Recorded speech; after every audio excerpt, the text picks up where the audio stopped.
All right, so I don't know if I've told you this. I just missed it last year, and I'm very excited about something I've been waiting 24 years for, and that is Ash Wednesday, which is coming up. When I was a little Baptist kid in high school, all my friends would come in with the smudge of the cross on their head, and I was so curious as to what it was, and like, how do I get a smudge of the cross on my forehead on Ash Wednesday? So what is Ash Wednesday? What's up with the cross? Okay. Ash Wednesday marks the beginning of a new season in the church year that we call Lent, L-E-N-T. And that is 6.5 weeks prior to Easter Sunday, 40 days. So during those 40 days, which begins with Ash Wednesday, we begin that. It's a period of penance and preparation. Its origins go back into, it's first written about in the 7th century, but I am sure it was earlier than that.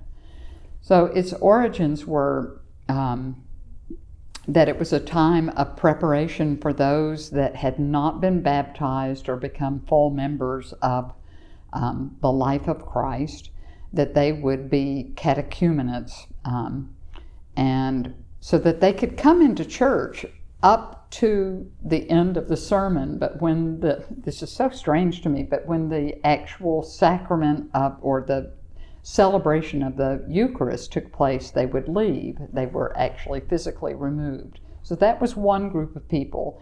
The other group of people, the ones for the penitents, were people that, this language is so great, that were notoriously evil in their community, that they had caused problems within the community, and they were not in communion with their neighbors. The same thing would happen. They would come to church, but they would not be able to receive the sacrament. So Ash Wednesday has these two elements going on, one of which is preparation of coming into the full life and death and resurrection of Christ, but the other one was a process of doing the work of reconciliation to become fully in communion with your community. So there's essentially two different bodies of people that Lent was genuinely speaking to. So the marking of that season has to do with recognizing something that once was that no longer is. So the symbolism and the reality of ashes, I mean, we have all those metaphors. I'm sitting on an ash heap, I'm this or that, where things have not come to fullness of life.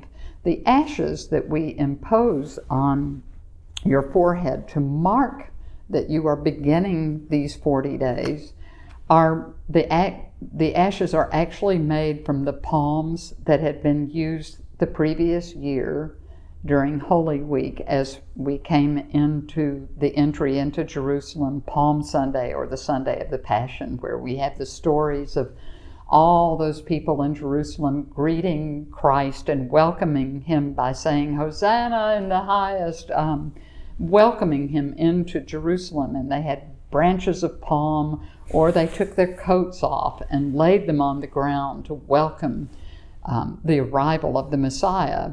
So those were used for us the year prior, and usually, in my case, the day before Ash Wednesday, I prepare those ashes by burning the palms that have been saved for a year.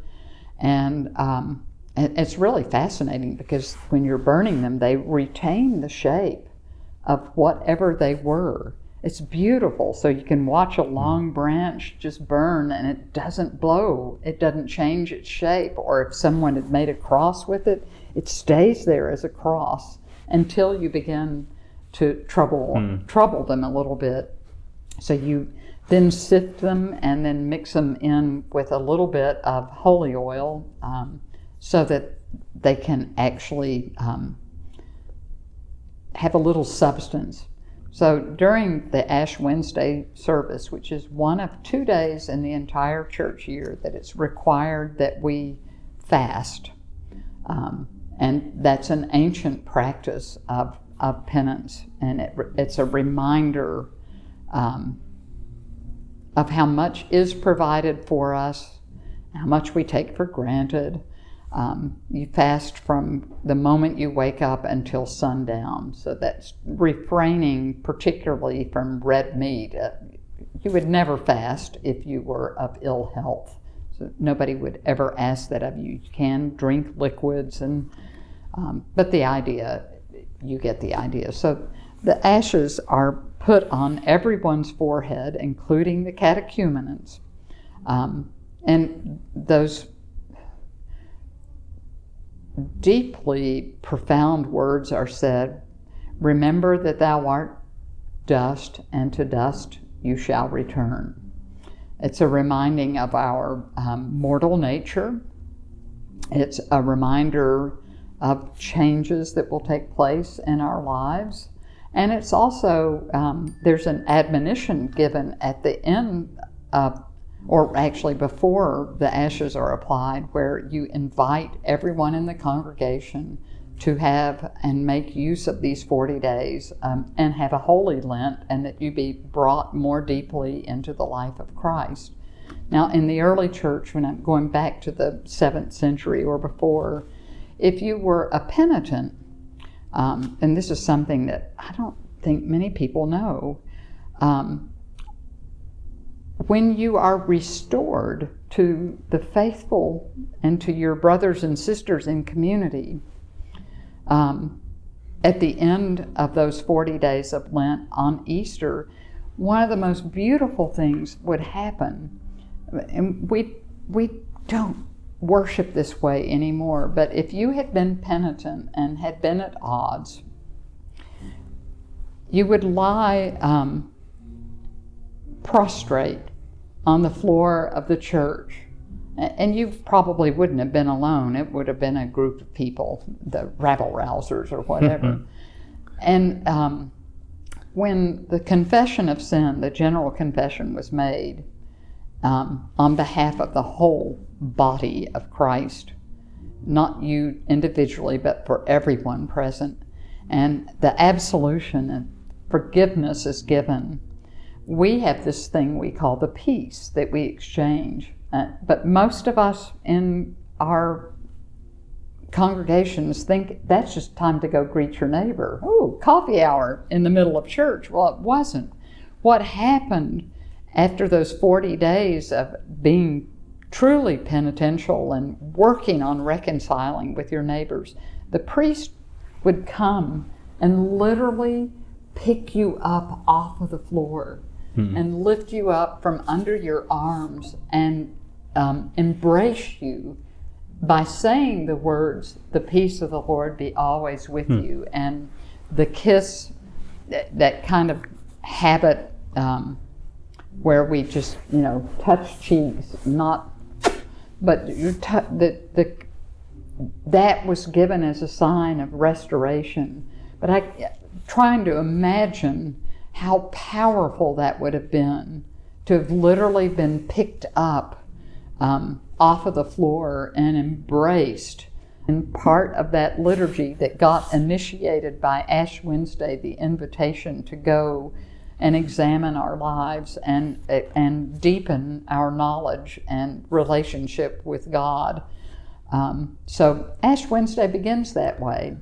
And we have 40 days of practices that we stay with, whether it be ultimately being baptized or getting our lives in a place where they are reconciled and literally experiencing a form of the resurrection. So that's the beginning. So when we administer ashes, that's what we're doing. And you had another question. I was going to ask who can participate. Anyone can come forward, including those that have not been baptized. Anyone can come forward. And yes, in the last 10, 15 years, there's been a movement to make those ashes available without a person even having to come into church. And so we take the ashes outside, and I think as long as we can communicate that this is not just a badge of honor or dishonor or anything else, but that this is an invitation to go more deeply into our lives and to recognize where they're out of balance and out of whack, or to recognize I really am empty, or I'm missing something. That it's that invitation. So I'm hoping this year we will Me too. try to take them outside of our church building and make them available to the little Baptist boy in me that always wanted the ashes would like that. Yeah. Yeah. What's the connection between Ash Wednesday and Fat Tuesday? Because traditionally during the season of Lent, people would adopt certain habits. Yeah. Like you'll hear people all over saying, I'm going to give up something for Lent. Oftentimes that was related to either too much drinking or too much fatty foods or too many. It so often gets related to food, and that's why Arby's has the fish fillet every spring. Yeah, so it's been a long tradition that you would give up red meat for Lent, or Yep. certainly on Fridays you would refrain from eating red meat. And that's, I don't want this to sound overly critical, but that's such a superficial approach to what I think the intention is when Jesus went into the wilderness for 40 days to come to terms with what are the things that would draw me away from being the true self that it was intended that I be. That's what we are invited to make our Lent patterned upon for every one of us. What are the things that seduce me, draw me away, or I'm inclined to say, ooh, that's got a lot of power in my life? That's what we're invited to wrestle with. I know I've done food-based things before for Lent, and sometimes they were just legalistic, something that I did. But the times they were impactful to me were when I would take that time that I'm not eating, or I've changed my eating habits, and let that be a reminder to me to, okay, stop now for just a couple of minutes and think about the bigger picture, like you said. It's not about this meal, but Yeah. when that served as a constant reminder for me that, oh, okay, something's different in this season. That was when it was impactful. One of my favorite English bishops and theologians and preachers, his name was Martin Thornton. He was the Bishop of Bath and Wells, I believe. He wrote a wonderful little book, collection of sermons that is kind of unexpected. It's called A Joyful Lent. And so often we think of Lent as a period of time that, it's like, oh, I gave up something, but his understanding is we're being called into experiencing Lent as the fullness of joy. And in the same breath, I would recommend another book of sermons that is called The True Wilderness by Harry Williams. Some of the most brilliant sermons ever written in the English church. And his focus is truly on finding our true self and learning to embrace that, and that it's lovable, and that it is indeed what God called in you and in me.